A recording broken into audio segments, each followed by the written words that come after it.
에게 이르시되 내 믿음이 너를 구원하였으니 평안히 가라 하시니라. 아멘.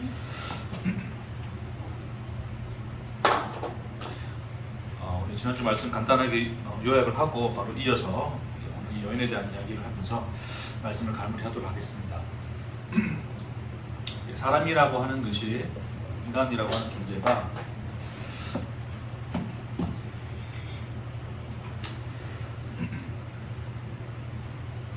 우리 이제 죄인이라고 그랬을 때, 이 죄인이라고 하는 상태는 인간이 이제 스스로 존재가 되고자 하는 그 인간의 현실이 죄인의 현실, 죄인의 상태다. 그러니까 이 존재는 이 스스로 존재가 되고자 하는 이 죄인은 성경에서 우리가 요 죄인의 그 속성을 육이라고 표현을 하는데, 이 육이라고 하는 것은 영의 부재인 거죠, 그렇죠? 영이 없다는 뜻이거든요. 그러니까 우리는 육과 영을 어떻게 분리를 하냐면, 이제 육이라는 것과 또 영이라는 것이 따로 있는 걸로 생각을 해요. 그러니까 어떤 영이 있으면 나라고 했을 때, 나라는 존재를 했을 때, 나라는 존재는 육과 영으로 나뉜다 생각을 하는 거예요. 그러니까 인간의 그 이분법적 사고가 그렇거든요. 그래서 죽으면 이제 우리 그 고스트 영화처럼 몸에서 뭔가 후 빠져나가가지고 뭔가 이제 가잖아요, 그렇죠? 이 육체는 이제 이 썩어서 그냥 가루가 되는데, 이제 이 영혼은 살아서 뭔가 이제 또 뭐 어디 지옥을 가든 천국을 가든 할 거란 말입니다. 우리는 이제 그런 어떤 인식 안에서 그 영인 나와 육인 나가 있다고 이제 생각을 하는 거예요. 그러니까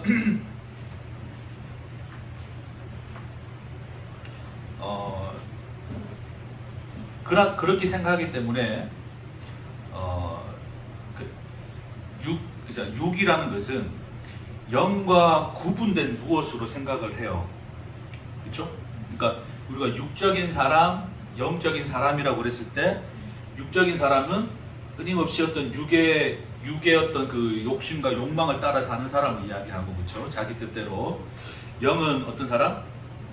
뭔가 거룩하고 깨끗하고 구별되어져서 어떤 선하고 하나님의 뜻을 따라 순종하는 어떤 그러한 그 속성을 가진 사람을 이제 영적인 사람이라 이제 우리 그렇게 이야기를 하잖아요, 그렇죠? 그러니까 우리가 예수를 믿어서 사람들은 뭐가 되려고 하냐면 영적인 사람이 되려고 해요. 그래서 끊임없이 이제 육을 죽이고, 그렇죠? 육을 죽이고 육을 없애고 어떤 그런 영적인 삶을 추구하기 위해서 어떤 그 끊임없는 어떤 이 노력들을 하면서 그것을 어떤 신앙의 내용으로 삼아서 사람들이 이제 살아가는 거죠. 그것이 이제 어떤 종교성이 가지고 있는 어떤 공통적인 특성이라 보면 되죠. 그 불교에서는 뭡니까? 그죠? 그 자기를 벗어나는 거죠. 무아지경 되는 거잖아요. 그렇죠? 부처가 된다는 것은 결국 무아지경, 자아를 탈출해서, 그렇죠? 그래서 부처가 되는 것처럼, 혹은 뭐 다른 종교도 마찬가지로 신을 불순종하는 사람이 있고 신을 순종하는 사람이 있는 것처럼, 그래서 율법을 지키는 자와 지키지 않는 자가 있는 것처럼, 그래서 항상 그 둘을 구분해 놓고 나라고 하는 존재를 어떤 한편으로 몰아가고 싶어하는 거죠. 그 존재가 되고 싶어하는 거지. 이 존재는 더 이상 되지 않는 거죠. 그래서 거듭났다의, 기독교에서의 이제 대표적인 어떤 거듭났다의 그 의미를 우리는 어떻게 생각하냐면, 육은 다 벗어내고 영적인 사람이 되었다라고 생각하는 거죠. 자, 근데 문제는 뭐냐면, 그럼 거듭났다고 하는 그 사람 속에 죄가 없느냐? 그럼 너는 뭐 네 욕심 따라서 뭐 평생 동안 욕심 따라서 안 했니? 네가 신앙을 가진 순간부터 죄가 완전히 사라지고 죄를 지은 적이 없느냐라고 물어보면, 죄를 지은 적이 있습니까, 없습니까? 있죠. 그럼 부정할 수 없는 거잖아요. 그리고 가장 많이 고민하는 부분이 그거죠. 사람들이 보통 이제 은혜를 받았고, 와, 나는 거듭났다, 어떤 영적인 어떤 걸 체험했다, 나 완전히 거듭남을 체험했어 라고 하는 사람조차도 결국 자기가 살다 보면 끊임없이 자기 안에서 일어나는 그 육의 속성들, 그 욕망들, 그 생각들, 그 죄들이 여전히 자기 안에 있는 걸 부정할 수 없다는 거예요. 그렇죠? 그런데도 끊임없이 왜요? 어떻게 해요? 그럼 그것을 부정할 수 없으니까, 부정할 수 없는데 그렇기 때문에 어떤 사람들은 더더욱 이것을 없애고 완전히 어떤 영적인 이 상태로만 들어가기 위해서 어떤 영성을 추구한다. 뭐 그 얘기도 지난주에 좀 그 말씀을 드렸습니다. 그러니까 지금은 완전하지 못하지만 끊임없이 내가 나 자신을 죽이고 나 자신을 부정하고 나면 나는 온전한 영이 될 거야 라는 것으로 이제 생각을 하는 거죠. 그러니까 그전에는 내가 뭐 소위 신앙생활을 잘 안 했다면 이제 온전한 신앙생활을 할 거야 라는 인간의 결단에서 보는 것처럼 사람들은 언제나 이제 이 둘을 구분해 놓고 그 둘을 구분한 것 안에서 나의 존재를 이 한쪽으로만 나는 영적인 존재라고 하는 것을 한편으로 또한 증명하기 위해서 또 그렇게 만들어내기 위해서 끊임없는 어떤 그 신앙의 훈련들을 한단 말입니다. 그렇죠? 네, 그런 모습들이 그 이제 인간들이 기본적으로 생각하는 육과 영에 대한 생각들인데, 어떤 그 신앙에 대한 생각들인데, 그런데 아무리 우리가 볼 때 거룩하고 영적이고 뭐 흠 잡을 데가 없는 인간 같이 보인다 할지라도 그 인간에게 너는 한 번도 화가 난 적이 없느냐? 그러니까 그 이후로 믿고 난 이후로 한 번도 화가 난 적이 없느냐? 마음속에서 나쁜 생각이 든 적이 없느냐라고 물어보면 나는 완전히 없다라고 말할 인간이 있다 없다? 없다. 그 없는데도 그걸 인정을 못하고 인간들은 없앨 수 있다 생각하는 거예요. 이걸 없앨 수 있다 생각하는 거예요. 착각을 하는 거예요. 그렇죠? 왜요? 왜 그 사람들 그렇게 생각해야 될까요? 이 둘을 하나의 어떤 그 독립적인 영역으로 분리시켜 놨기 때문에 그래요. 육과 영이 함께 공존하면 되면 안 돼. 그렇죠? 나는 영에 속했거나 육에 속했거나 둘 중에 하나에 속해야 될 거 아니에요. 바울의 서신서에도 나오는 것처럼 영에 속한 사람, 육에 속한 사람 이런 얘기하니까 사람들이 어떻게 해요? 야, 난 육에 속하고 싶지 않아. 영에 속하고 싶어라고 사람들이 생각하기 때문에 영에 속하기 위해서 끊임없는 그런 신앙의 노력들을 해 나가고 있다라고 하는 거죠. 그렇죠? 자, 그렇기 때문에 그 사람들, 그래서 소위 나는 이제 영적인 사람이다라고 여기는, 스스로 그렇게 자기가 영적인 사람이라고 여기는 사람, 소위 뭐 하나님 말씀을 잘 지킨다, 나 순종한다, 율법을 잘 지킨다, 나는 온전한 믿음을 가지고 있다라고 생각하는 사람은, 그러면 그렇지 않은 사람에 대해서 항상 뭐를 가지고 있어요? 경계를 가지고 있죠. 그렇죠? 나는 의인, 너는 뭐? 죄인의 그 개념을 가지고 있죠. 그래서 오늘 이 본문에서 한 여인이 예수 앞에 와서 이제 향유를 붓고 발에 붓고 눈물로 적시고 머리로 이제 그 발을 닦는 이 여인의 행위를 보면서 그들의 속으로 뭐라 생각했다? 저 죄 많은 여자. 그렇죠? 그러니까 영에 속한 자기와 육에 속한 저 여자로 구분시켜 놓은 거죠. 그렇죠? 그래서 의인인 자신들과 죄인인 저 여자로 구분하여서 저 여자가 그 죄인인 걸 알았다면 예수가 가만두지 않았을 것인데 라고 속으로 생각했단 말입니다. 그렇죠? 그것이 바로 뭐였다? 그 바리새인의 한 사람인 시몬, 지금 예수를 초대한 사람이죠. 바리새인 시몬이 가지고 있었던, 그러니까 대표적으로 인간 안에 내재되어 있는 바리새적인 어떤 그런 생각들, 인식들, 사고방식이 그 여인의 향유를 깨트리고 예수 발 앞에 향유를 붓는 여인을 보면서 저 죄 많은 여인이라고 여겼던 그들의 그 인식 속에 녹아있다는 거예요. 전부 다. 그러니까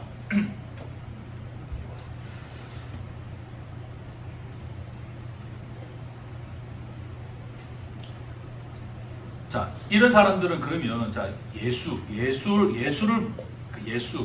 하나님 예수를 어떤 대상으로 생각하는가? 소위 이제 우리가 어떤 이 바리새적인 이 시간에서 예수를 믿게 되면 우리는 예수를 어떻게 생각할 수밖에 없는가? 이제 그것을 생각해 보자는 거예요. 자, 지금 이 시몬이라는 사람은 바리새인임에도 불구하고 지금 예수를 집에 초대했어요, 그렇죠? 그러니까 예수를 믿고 싶어하는 자겠죠. 뭐 믿었다 칩시다, 그렇죠? 네, 믿었다 칩시다. 자, 근데 예수를 믿고 함께, 그래서 유대인 사회에서 함께 집에 초대한다는 것은 식사를 대접한다는 뜻이고, 식사를 한다는 것은 내가 이제 이 사람과 친구가 되었다는 뜻이거든요. 우리는 한 가족이고 친구입니다라는 어떤 그런 환대의 의미를 가지고 있어요, 기본적으로. 그러니까 지금 이 사람이 예수를 집에 초대했다는 것은 예수를 그런 식으로 받아들이고 싶어 하고, 그렇죠? 그리고 예수를 환대하여 또 예수의 가르침을 듣고자 하는 그 마음이 있었는데, 근데 문제는 뭐냐면 이제 이 사람은 예수에게 발 씻을 물을 주지 않았고 발에 입 맞추지도 않았고, 이제 그 얘기가 나오는 거예요. 예수님 그 얘기 하시는 거예요. 그렇죠? 자, 근데 예를 들어서 바꿔 생각해 볼 때 이 사람이 발 씻을 물을 주기도 하고 예수가 왔을 때 친구여 하면서 입 맞추었다 칩시다. 그랬다 할지라도 자, 그의 행위 자체는 그랬다 할지라도 그의 마음은 발을 씻기거나 예수에게 입맞춤을 하는 마음은 아니었다. 왜? 예수가 지금 그 얘기를 하잖아요. 지금. 그러니까 혹 이 사람이 발 씻을 물도 주고, 예를 들어서, 왜냐면 이제 형식으로 기본적으로 줘야 되는 거니까 발 씻을 물도 주고 예수를 포옹하고 했다 하더라도, 예수는 지금 이 바리새인 시몬과 이 여인의 이 모습 안에서 이 둘의 모습을 대조를 시키시거든요. 그 말은 뭐냐면 이 시몬이란 사람이 지금 예수를 어떻게 대하고 있는가를 이제 그런 표현을 통해서 말씀하신 건데, 자, 바리새적인 어떤 그런 인식 안에서 우리가 예수를 믿게 되면, 예수를 받아들이게 되면 예수를 이제 어떻게 생각하냐면, 예수는 나를 어떻게 해준 사람? 나를 깨끗게 하는 사람이죠. 그렇죠?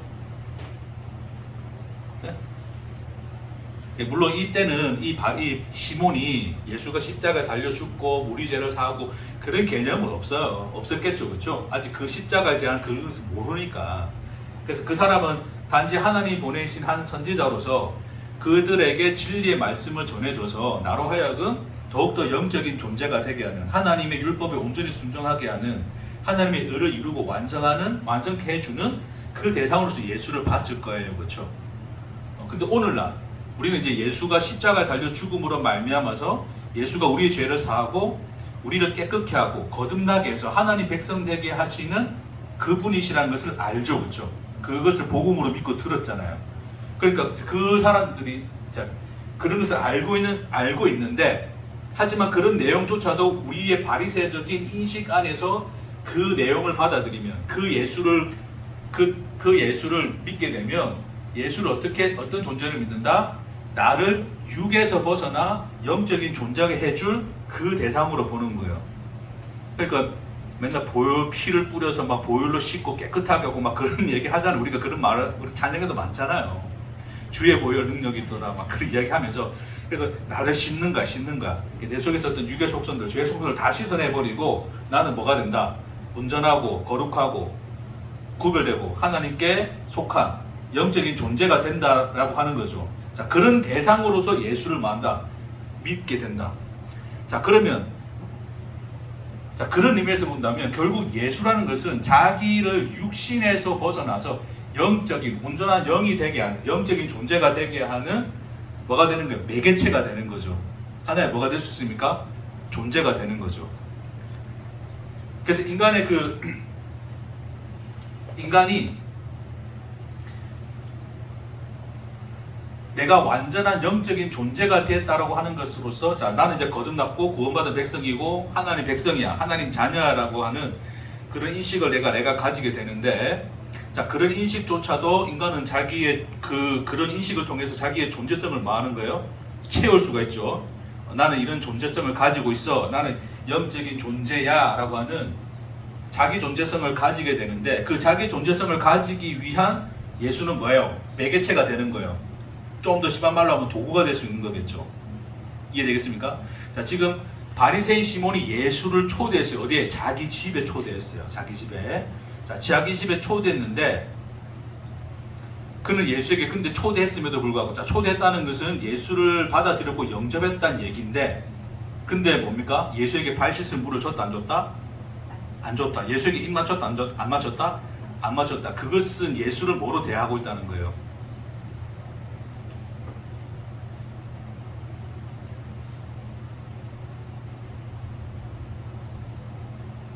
하나의 매개체로 여기는 거죠. 그러니까 그렇게 표현되어지는 겁니다. 그러니까 예수를 하나의 어떤 인격이 아니라 예수를 어떻게 자기 자신을 더 온전하게 해줄 누구로? 중매자로, 매개체로 여겼다는 거예요. 자, 그것이 이제 그 의미를 가지고 그 표현 속에서 가지고 있는 거예요.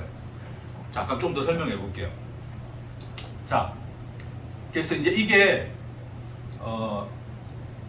그 6과 0이라는 것을 구분시켜 놓고, 자, 내가 이전에는 6이었는데 이제는 이 6은 없고 거듭나서 완전한 영적인 존재가 되었어 라고, 그리고 또 존재가 되기를 원하는 마음으로 예수를 믿고 있는 모든 어떤 신앙의 어떤 이 내용들은 지금 바리새인 시몬이 보여주는 것처럼 예수를 뭐로 대한다? 나의 존재를 완성하게 해줄 어떤 하나의 매개체로서 인식하고 있다. 됐습니까? 근데 결국 그것 또한 다 뭐예요? 이게 결국 인간이라고 하는 것이 이 6과 0이라는 것을 뭐했다? 구분시켜 놓고, 영적인 영은 나라는 존재가 0이 될 수 있고 6이 될 수 있는데, 그래서 이 6은 죄니까 완전히 없애고 나는 완전한 0이 될 거야 라는 인식 안에서 완전한 0이 되기 위해서, 그러니까 온전하고 거룩한 그 존재가 되기 위해서 이 신앙의 어떤 삶을 추구하고 신앙의 내용을 추구하고 있는 것은, 내가 추구하고 있는 것이 결국 그렇게 될 때는 예수를 뭐로 대할 수밖에 없냐면, 예수는 여기서 건져서 나를 여기로 옮겨줄 뭐다? 매개체다. 됐습니까? 지금 바리새인 시몬이 예수를 초대한 것은 그런 매개체로서의 예수를 믿었다라는 것을 우리에게 보여주는 거예요. 그래서 그것을 발을 씻지도 않고 입을 맞추지도 않은 자의 모습으로 나타난 거예요. 됐습니까? 근데 성경에서 말하는 것은 6과 0이라는 것은 6과 0이 인간에게 있어서 6, 0이라는 것은 독립된 존재로서의 영은 존재하지 않습니다. 그러니까 우리 몸속에 뭔가 희끈무리한 그런 영적인 뭔가가 우리 안에 깃들어 있지 않다고요. 예? 그러니까 여기서 몸에서 뭐가 훅 빠져나가면 몸이, 영화에서 보면 몸이 흐르르 쓰러지고, 육신은 그냥 껍데기인 거고, 뭔가 영적인 게 훅 빠져나가가지고 요것만 뭔가 이제 육과 구별된 뭔가로 생각하는데, 여기도 나고 여기도 난 거예요, 이게. 근데 그렇지 않다고요. 그러니까 우리 나라는 존재가, 나라는 육신과 이 정전이라는 육신과 이 몸뚱아리와 이 몸뚱아리 속에 정제훈이라는 어떤 영이 들어가 있는 게 아니라고요. 우리가 그런 것을 착각하게 되면 자꾸 우리는 6과 0을 하나의 독립된 어떤 그 존재로서 인식을 하는 거예요. 근데 그렇기 때문에 결론적으로는 혼란스러울 수밖에 없어요. 왜요? 나는 거듭났어요. 거듭났으면 0이잖아. 거룩하고 깨끗해졌잖아. 근데 왜 더러운 생각 왜 해? 왜 화를 내고 성질을 내고 욕을 하고 욕심을 내고 그러죠?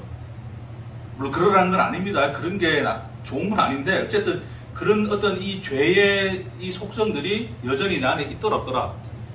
있죠. 그럼 그 사람은 거듭난 겁니까? 안 난 겁니까?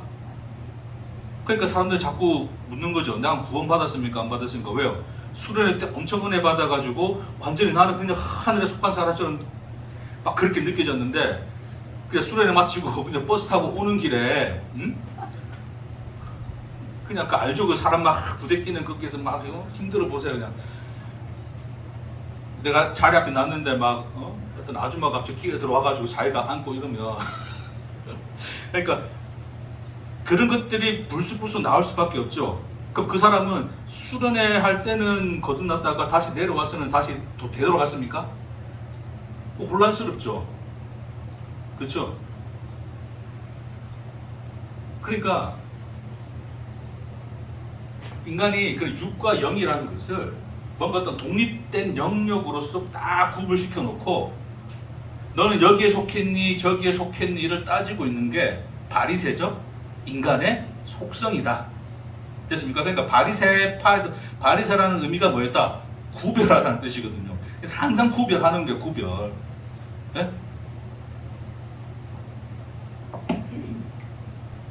근데 성경에서는 독립된 존재로서의 나인 영은 없습니다.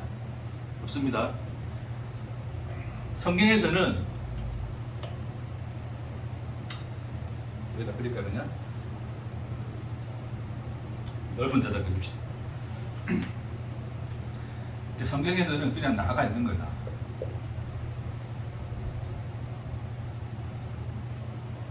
근데 하나님이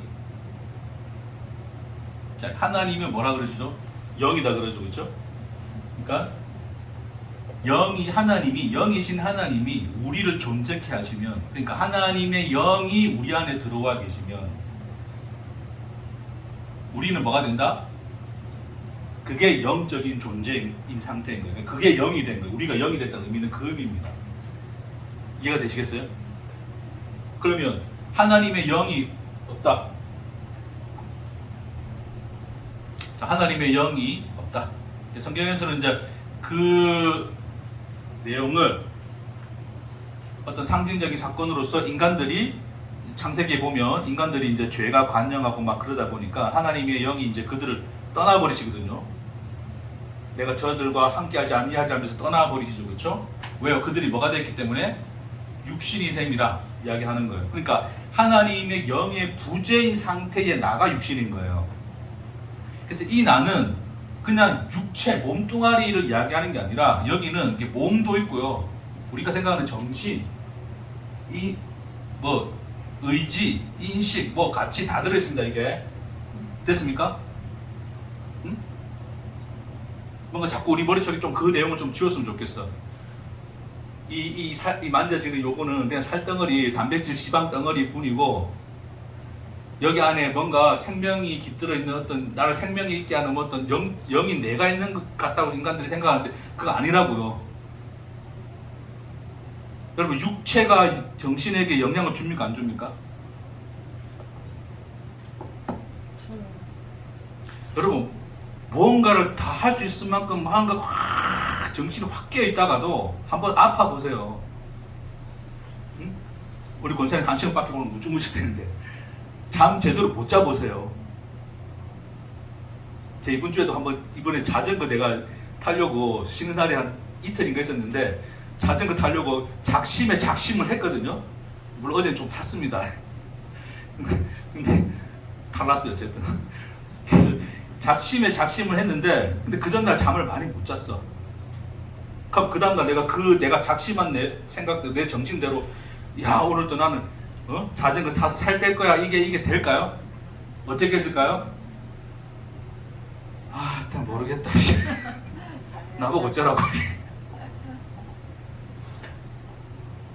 그러니까 육체가 정신에게 영향을 줍니까 안 줍니까? 주잖아요. 그럼 정신도 육체에게 영향을 줍니까 안 줍니까? 주죠. 분리되어 있지 않다고요. 그게 다 나라는 존재 속에 다 버무려져 있는 거예요. 이해되시겠어요? 네. 뭔가 이게 뭔가 자꾸 우리 그 영화를 자꾸 그게 떠올려가지고 그런데, 나라는 존재 안에는 몸뚱아리 육체도 있고 정신, 의지, 인식 모든 게 다 들어 있습니다. 그런데 몸이든 정신이든 의지든 그 모든 것들이 이게 다 깃들어 있는 게 나인데, 그 내 속에 하나님의 영이 없으면 그 상태가 뭐다? 그걸 성경에서는 육신의 상태라 그러는 거예요. 육신의 상태. 됐습니까? 그러니까 뭔가 여기서 육신과 구별되어지는 거룩한 존재로서의 나, 영 존재합니까? 그런 거 없다고요. 그쵸? 그러니까 나는 요거 상태 그대로입니다. 됐습니까? 근데 예수를 믿음으로 말미암아 거듭났다는 것은 어디로 났다? 아버지께로부터 난 자라 그러잖아요. 요한복음에서. 그러니까 하나님의 영이 우리 안에 들어와 하나님의 영으로부터 존재가 된 자들, 영이 들어와 있는 자들, 그것이 뭐다? 거듭난 상태인 거예요. 됐습니까? 자, 거듭난 상태지만 여전히 내 속에는 여전히 뭐도 있다? 육신의 생각이 동시에 존재한다. 됐습니까? 그러니까 우리가 말씀 듣다가 은혜를 받았다 할지라도 또 막 살다 보고 하다 보면 몸 힘들고 삶 힘들고 하다 보면 또 어떻다고요? 또 제정신이 아닐 때가 있고 뭔가 거룩하고 깨끗하고 그런 것만 추구하다가 근데 또 뭔가 또 속에서 욕심도 생기고 이런 것들이 또 생겨날 수 있는 것이 누구다? 나인 거죠. 근데 결국 하나님의 영이 없이는 우리는 그냥 요거 상태일 뿐인, 하나님의 영이 없으면 그냥 육신의 상태, 그 육신의 욕망에만 사로잡혀서 스스로가 존재가 되기 위한 그 욕망에 사로잡혀서 살아가는 거지만 하나님의 영이 들어오면 우리는 내가 스스로 존재가 되고자 하는 그 삶이 아니라 하나님이 나를 존재케 하시는 그 삶으로 사라진다는 거죠. 그러니까 하나님이 영이 들어와서 나라는 존재 자체를 내 몸, 정신, 의지 이런 것들을 완벽하게 죄도 안 짓고 죄도 생각 안 하는 자의 모습으로 바꾸시는 게 아니라, 그래 바꿨다면 우리가 지금 교회 다닐 필요 없어요. 예수 믿고 그냥 끝내면 됩니다. 목사 설교 왜 듣습니까? 말씀을 왜 봐요? 하나님의 영이 들어와서 다 바꿔놨는데. 근데 그런 기계적 관계가 아니라 그랬죠, 그렇죠? 하나님의 영이 인격으로서 들어와 그냥 육신이 나로서 존재했던 그 인격과 만나서 하나로 연합되어 있는 상태가 구원의 상태인 거예요. 그러니까 하나님의 영으로 말미암아 나타나지는 하나님의 그 거룩하심과 은혜와 생명과 그 영광이 있지만 함께 내 속에서 일어날 수밖에 없는 그런 육신의 욕망들도 함께 공존한다. 자, 그럼 어떻게 살아가야 될 것인가? 어떻게 살아야 되겠어요, 그러면?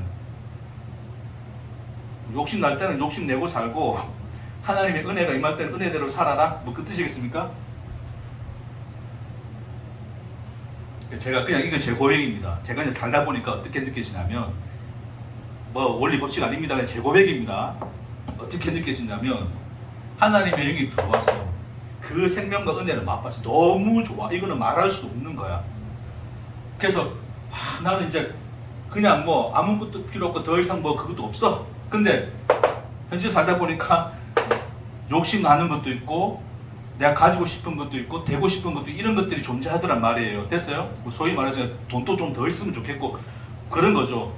자, 근데 중요한 건 뭐냐면 이 영을 맛보고 나니까, 그 생명이라는 걸 맛보고 나니까 영이 아닌 육신, 나의 육신, 내가 스스로 존재가 되고자 하는 나의 육신대로 살려고 하는 내 모습이 꼬라지가 보이는 거예요. 근데 그 꼬라지대로 사는 내 모습이 너무 괴로운 거야. 내가 살다 보니까 그런 거예요. 그러니까 욕심을 내어서 내가 뭔가를 더 가지고 더 얻으려고 찾으려고 하는 내 모습이 보이잖아요, 그렇죠? 근데 그렇게 욕심에 사로잡혀서 뭔가를 하고 있는 나 자신을 보게 되면 그게 지옥이구나가 보이는 거예요, 제 안에서. 이해하시겠습니까? 그러니까 그게 너무 싫어지는 거야. 싫어져서 버려지는 거야. 그러니까 싫어져서 왜 이렇게 살아야 돼? 왜 이따구로 살아야 돼가 되는 거예요. 이해하시겠어요? 그러니까 우리는 이런 생명을 맛보지 않았을 때는 그것이 잘 안 보이는데, 생명이라는 것을 맛보고 나니까 내가 생명 아닌 것을 쫓아 살고 있는, 그것을 선택하여 사는 그 모든 순간순간들이, 그 순간을 살 때뿐만 아니라 뒤돌아봐도 그 삶이 너무 힘들더라. 그리고 인생이 힘든 게, 제가 보니까요, 몸이 힘들어서 그러니까 뭔가 몸이 힘들고 뭔가 힘들어서 힘든 게 아니라 그냥 그 현실을 어떤 그 현실에 대해서 내가 그 현실을 받아들이지 못하고 내가 더 추구하고 얻고자 하는 것들을 못 얻었기 때문에 그게 더 힘든 거야. 예를 들어서 100만 원이면 한 달에 살 수 있어. 예를 듭니다. 사실 100만 원 가지고 가족 살기는 힘들죠. 한 개인이나 칩시다. 그냥 100만 원이면 살 수 있어. 예를 들어 살 수 있다 칩시다. 그렇죠? 근데 100만 원을 벌면서 고생할 수도 있어, 몸은. 근데 그 100만 원을 버는 것 안에서 내가 자족이 되어지면 그게 힘든 건 아니에요. 근데 남들 보니까 더 좋은 차를 타고 다니고 더 좋은 것을 먹고 더 좋은 데를 가고 더 여유를 부리고 사는 모습을 보니까 나도 하고 싶어요. 그러고 싶은 마음이 생기죠, 그렇죠? 자, 그런 마음이 생기는 순간부터 내 현실은 지옥이 되는 거예요. 그게 너무 싫더란 말입니다. 제 경험입니다. 그러니까 우리는 이제 그게 싫어져서 그게 싫어지는 것이고, 왜요? 그 생명을 맛봤기 때문에 그게 싫어져서 그 생명의 것을 다시 선택을 하게 되는 것뿐이지, 그래서 그것을 선택하여 살아가는 것뿐이지 이것들 다 없애고 살 수 없다고요. 이거는 그냥 짊어지고 가는 겁니다. 여전히 뭐 세상을 보면 나보다 더 잘 살고 잘 사는 것처럼 보이고 행복하게 사는 것처럼 보이고 많이 가지고 있고 좋은 것을 누리고 그렇게 사는 것처럼 보이잖아요. 그렇죠? 그런 거 볼 때마다 마음속에 어떤 마음이 들더라? 그러지 못한 나에 대한 어떤 자책과 또 그렇게 나도 해볼, 물론 할 수도 있겠죠. 더 지금보다는 더 많은 것을 내가 벌고 하면서 살 수도 있는데, 근데 그것에 매여가는 거예요. 그게 매여가서 그렇게 살지 않으면 이 인생을 헛되게 살 것 같은 그 두려움이 내 안에 버무러지고 작동하여서 여전히 내 마음속으로 뭐 하더라? 지옥을 살고 있는 내 모습이 보이더라. 됐습니까? 그러니까 그런 것들이 여전히 있지만 우리는 뭘 알았다? 길을 알았다. 빛을 보았다. 생명을 맛보았다. 그런 그런 세상의 현실 앞에서 절망을 하는 나이지만 그 절망은 단순히 절망뿐인 것이 아니더라. 왜요? 우리 안에 누가 계시니까? 하나님이. 그 영이 우리와 연합하여 계시니까 우리에게는 뭐 있더라? 길이 있더라. 세상이 저들이 보기에는 어떤 모습으로 비칠지 모르나 나 또한 뭐를 가고 있더라? 나의 길을 가고 있더라 가 되는 거예요. 우리는 그래서 그것을 사모하여 그것을 붙잡아 살아가는 것이지, 이런 것들을 없애서, 자 여기 돌아올게요. 이런 것들 다 육에 속한 건데 이게 다 없애서 이런 거 아예 생각도 안 하는 영적인 삶이라는 것은 존재하더라 안 하더라? 안 하더라. 이 세상에 마침표를 찍기 전까지는 우리는 뭐를 달고 살더라? 그런 육신의 나, 그리고 그 나들이 존재하는 이 세상에서 그 나를 짊어지고 살아가더라. 됐습니까? 네. 자, 근데 이게 뭐냐면 결국 근데 이 삶을 이 육신으로서 살아갈 수밖에 없는 이 세상에서의 현실, 그 현실을 살아가는 이 내 인생이 그냥 나 홀로 살아감이 아니라 내가 예수를 통하여 예수를 보니까 하나님이 여기 왜 들어왔다는 사실이 뭐였더라?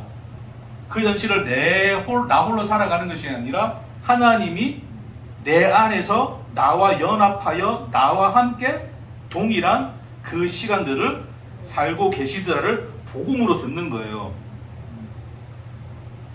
됐습니까? 그러니까 나의 인생 속에 하나님이 어떻게 나의 하나님이 되시어 나와 함께 하시는가를 예수를 통하여 하나님이 천국의 복음으로 주신 거예요. 그러니까 천국이라는 것이 뭐였다? 하나님이 현실, 내 인생에 관여하는 그 현실이 뭐였다? 그게 천국이라 그랬잖아요.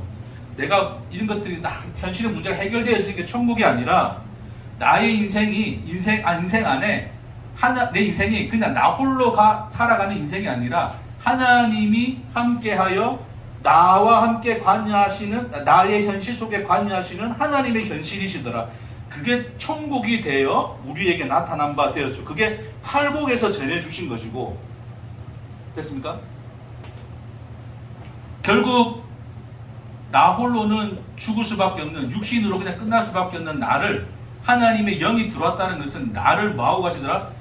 끌고 가시더라. 짊어지고 가시더라를 예수가 병자를 고치고 죽은 자를 살리고 귀신을 내어쫓는 행위가 그들의 병이 사라지는 것이 아니라 뭐를 이루려 함이었더라?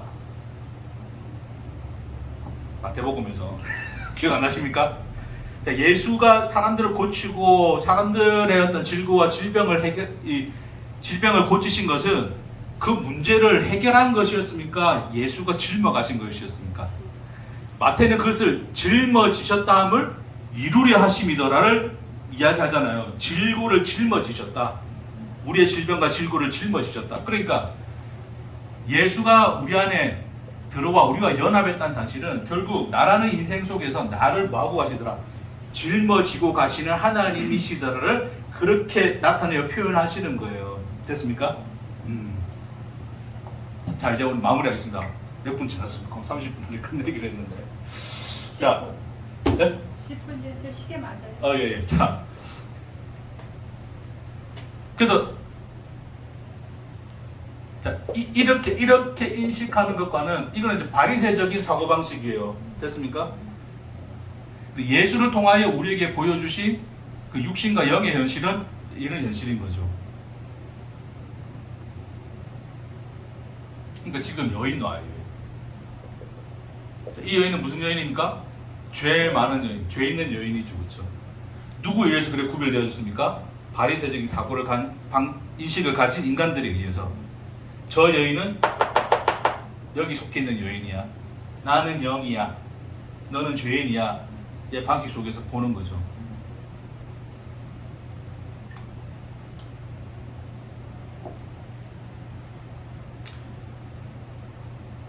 뭐 행복한 사람, 불행한 사람 그것도 마찬가지입니다. 나는 행복해. 나는 이룰 거 이뤘고 할 거 했고 가질 거 가졌어. 근데 저 사람은 그것을 가지고 있더라, 안 가지고 있더라? 안 가지고 있더라. 그런 사람도 누리지 못했더라. 그렇죠? 불행한 사람으로 우리는 치부를 하죠, 그렇죠? 그렇게 구분되어지는 것이 인류의 모든 역사 속에서 있었어요. 오늘날 이게 뭐 부각되어서 나타나는 것뿐이지 다 가난할 때는 몰랐다 그러는데 옛날에도 마찬가지입니다. 동일했습니다. 인간이라는 존재는 항상 나의 존재성을 증명하기 위해서 남과 구별하려는 바리새적인 속성을 가지고 있기 때문에 누가 행복하냐 불행하냐를 가지고 인생을 재단하고 판단했죠, 그렇죠? 지금 오늘 여기서 등장하는 여인은 어떤 여인이었다? 죄 많은 여인이죠, 그렇죠? 죄 많은 여인은 누구였다? 성경에서 창기죠, 그렇죠? 이 바리새인 시몬, 물론 다른 복음서에는 뭐 문둥이 배단이 문둥이 시몬도 나오는데 뭐 그것도 다른 본문이니까 다음에 이제 그것도 기억날 때 따로 하도록 하고, 여기서는 어쨌든 바리새인 시몬입니다, 그렇죠? 바리새인. 뭐 한번 상상해 볼까요? 뭐 행복한 가정이 있고, 그렇죠? 친구, 뭐 위에 있는 친구들도 있고, 바리새적인 삶을 삶으로써 사람들에게 존경을 받았고, 존경 많이 받았습니다. 바리새인들이 어떤 의미인지 이야기 드렸죠, 옛날에. 존경받는, 지금 이 시대에도 존경받는, 아주 거룩하고 의롭게 살아가시는 존경받는 목사님들도 바리새인이에요. 욕의 대상이 아니었습니다. 존경의 대상이었죠. 그런 어떤 이 품위와 인격과 어떤 그런 모든 것들을 갖춘 사람이었어요. 그 사람이 예수를 자기 집에 초대했습니다. 됐습니까? 근데 그 사람은 예수를 뭐로밖에 못 봤더라? 하나의 매개체로서의 예수로서 본 거죠. 나를 더 행복해 해줄 무언가로 본 거죠. 나를 더 의롭게 해주고 거룩하게 해줄 어떤 대상, 그 매개체, 도구로 본 거죠, 그렇죠? 그러니까 집에 초대는 했으나 발 씻을 물도 주지 않고 예수께 입도 맞추지 않았죠. 그렇죠? 그에 대하여 그 집에 누가 또 들어옵니까? 절대 들어와서는 안 될 여인이 들어오죠, 그렇죠? 어디 감히 죄 많고 불행한 여자가 들어온 거예요, 창기.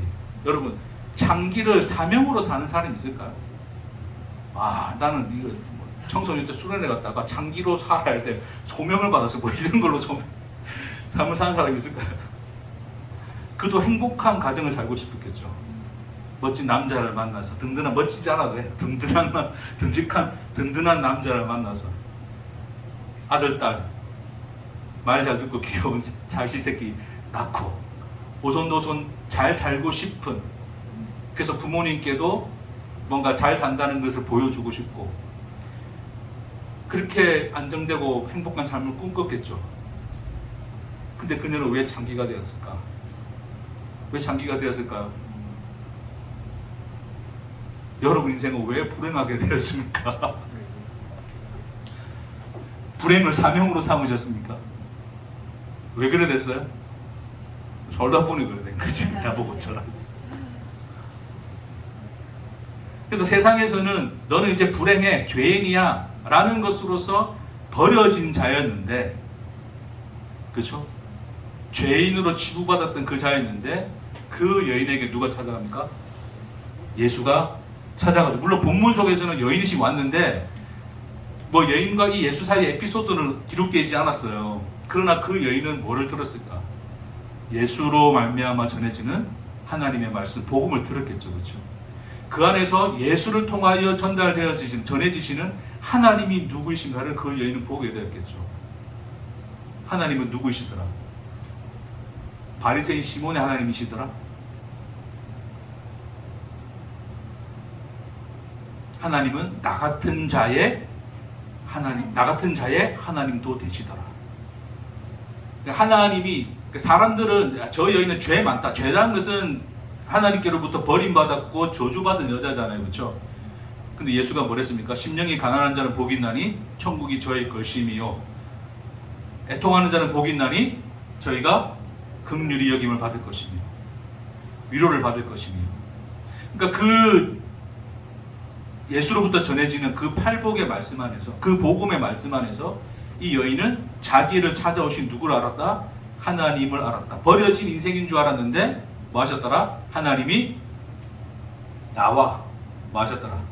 함께 살고 계셨더라. 사람들에게는 잊혀지고 관심 없는 인생이었으나 그러나 하나님 앞에서는 한순간도 잊혀짐이 없었던 인생이었더라. 그것이 남들이 보기에는 창기의 인생이었다 할지라도 하나님 앞에서는, 하나님은 동일하게 그 여인과 함께 뭐의 삶을 살아내셨더라? 창기의 삶을 살아내셨더라. 이 더럽고 추한 나의 땅에 하나님이 발을 디디고 나와 함께 그 길을 마셨더라? 걸어오셨더라. 그래서 그 여인이 뭐합니까? 예수의 그 발에 입 맞추고 눈물로 씻고 향유를 붓고 머리털로 닦습니다. 왜요? 그 발이 너무 고맙고 감사하고 사랑스럽고. 그 여인이 하는 이 행위는 예수를 잘 믿으려면 예수 앞에 향유 깨뜨려서 모든 것 다 바쳐서 예수를 따라간다, 그런 의미가 아니라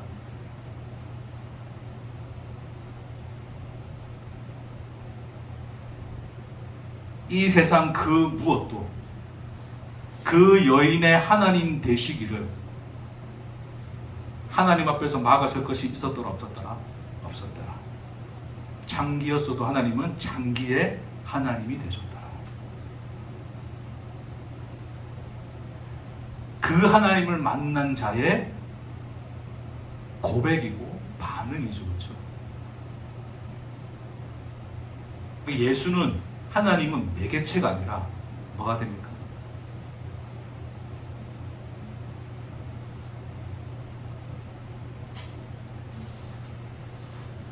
여러분이 생각하시는 그 무엇이 되십니까? 말로 표현하기 뭐라고 표현할까요?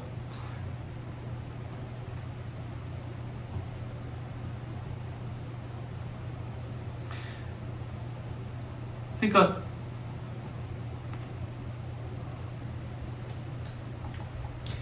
예수를, 나의 존재를 완성시켜줄 어떤 대상으로서, 매개체로서 예수로서 자기 집에 초대했는데, 그래서 예수는 갔죠. 그렇죠? 갔어요. 근데 그 예수에게, 그 찾아간 예수의 발을 씻어줍니까? 안 씻어줍니까? 씻어 물도 안 줬다, 그런 이야기 하잖아요. 그 표현이 이제 이해가 되세요? 그러니까 뭐였다? 그 시몬은 예수를 뭐로 대하였다? 그를 찾아오신 하나님이 아니라 그 인격과 사랑과 긍휼과 생명이 아니라 뭐로 봤다? 매개체로 보는 거죠. 그것이 발 씻을 물도 주지 않았고 입도 맞추지 않았던 시몬의 모습 속에서 드러난 것이고, 그 여인이 그 발에 옥합을 깨뜨려 향유를 붓고 눈물을 흘리고 머리털로 씻는 것은, 예수는 지금 현재는 그 시몬의 집에 찾아간 듯 하지만 예수는 누구에게 찾아오셨다? 그 여인의 인생 속에 찾아오셨다. 그와 함께 하신 하나님이셨다를 보게 되고 깨닫게 되어 그 여인이 지금 예수께 향유를 깨뜨리고 있다라고 하는 것입니다.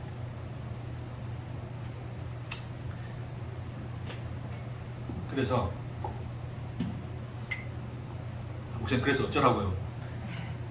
뭐 어쩌기 살아있어.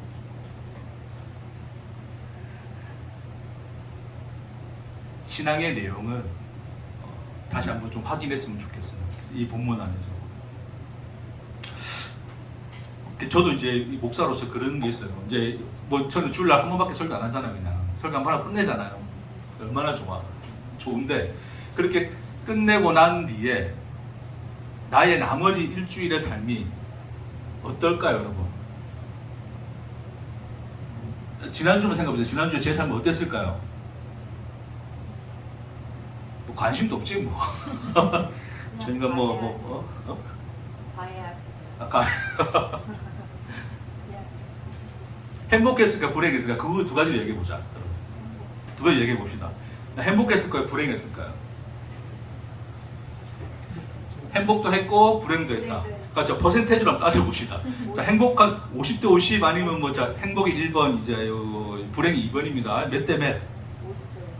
50대 50? 본인이 그렇게 사셨어요? 네. 아침에 행복했다, 밤에 불행하고 막 그랬나요? 네.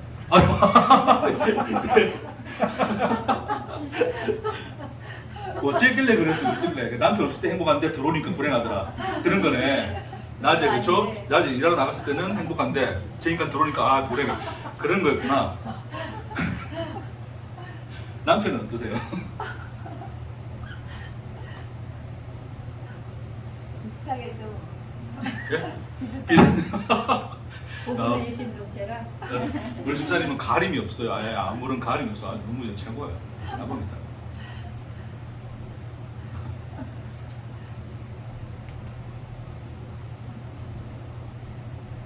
행복했어요.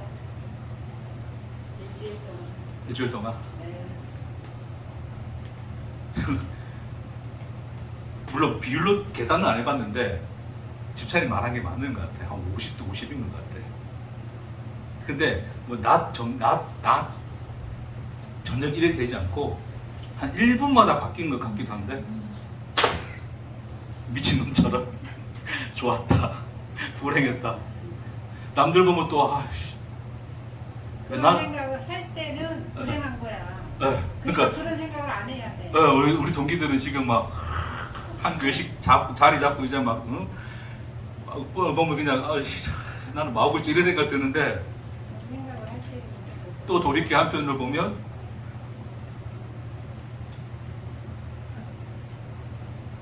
그 사람들도 얼마나 힘들겠어. 안 힘들 수도 있어요. 목사님은 지금 설교 한 번만 하시니까 아 그러네. 아 그러네. 새벽기도 해야 되지. 수요예배 해야 되지. 아 그러네. 아 맞습니다. 아 네 그걸 또 생각 못했네. 제가 생각하면 예 제가 이거 그런 행복한 순간도 있었다는 얘기. 아 맞아. 근데 제가 이번 주 동안 제 이 말씀 묵상하면서 참 뭐라 해야 되나 그냥 조금 그런 마음이 들었어요. 행복했느냐 불행했느냐 이거 자체가 사실 제게는 문제가 되지는 않아요.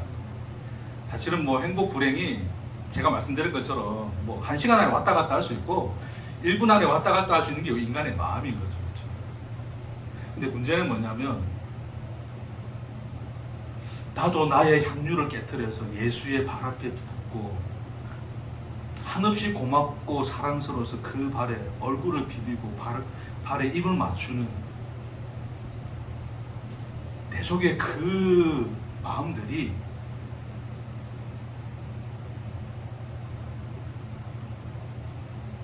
그냥 너무 그 기억이 오래전 같아서 좀 그런 마음이 들었어요.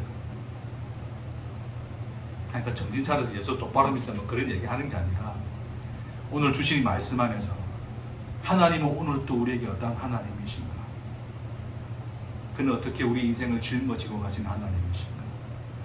세상이 보기에는 우리의 인생이 어떤 모습으로 보인다 할지라도 어떻게 비교되어지고 어떤 모습으로 치부된다 할지라도 그 어떤 것도 하나님 앞에서 하나님이 우리 하나님 되시기를 막아설 수 없다는 것을, 언제나 그 은혜가 우리를 붙들고 있다는 것을 늘 고개를 돌려 그분을 바라보시는 저와 여러분에게 주의 이름으로 축복합니다. 여러분, 믿음의 싸움도 사실 싸워야 돼요. 제가 자꾸 되어진다 하니까 이제 그냥 막, 아니요, 제가 살다 보니까 너무 힘들어. 되어지는 건 아니야. 되어진다는 표현이 좀 그런데 잘 오해를 하지 마세요. 되어진다고 해서 내버려 두는 게 아니죠. 한 주간 사니까 너무 힘든 일이 많았어요. 이번 주에 차도 퍼져가지고요. 차 폐차했어요, 폐차. 폐차하기 직전에 뭐였냐면 수리를 20만 원치 했어요. 근데 진짜 중요한 부분이 이게 고장 나가지고 퍼져버렸어. 그 고치고 나오면서 퍼진 거예요. 센서 다시 찍어보니까 그 부품값만 뭐 110만 원 하는 거예요. 바로 그 폐차장 전해가지고 70만 원 주더라고, 고쳐가. 아니 뭐 돈 많을 때야 뭐 별로 그런 거 신경 안 쓸 수 있는데, 좀 힘들 때는 그 20만 원 날린 게 엄청나게 막, 진짜 하나님 왜 이러시나.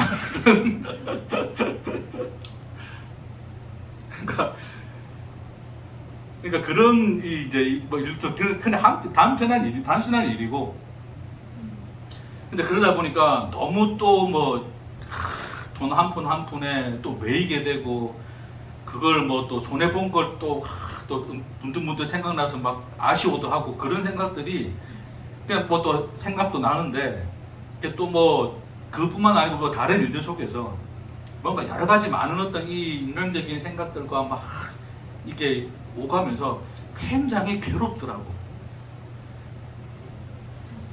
뭐가 괴롭냐면 그 현실이 괴로운 게 아니라, 그 현실 속에서 나의 하나님이 되어서 여전히 그 발을 나라는 이 더러운 땅에 딛고 그 질척한 땅을 함께 걸어가고 계시는 하나님을 보지 못하는 내 시선이 너무 힘든 거예요. 거기 사로잡혀 있는 내가 너무 힘든 거예요. 주님, 내 시선을 돌려서 그 여인처럼 나를 찾아온 당신의 발을 보게 하옵소서.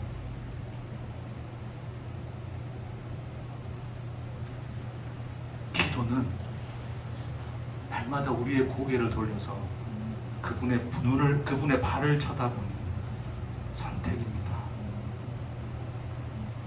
한 주간도 그 발을 닦아드릴 수 있는 저와 여러분 되기를 주의 이름으로 축복합니다. 기도하십시다. 주님, 여전히 육신도 함께 있으나 그러나 그보다 더 크신 하나님이 우리 안에 계십니다. 이 놀라운 은혜와 영광과 이 위대한 삶을 주여 놓치지 않게 하옵소서. 하루하루의 고된 삶의 속에서도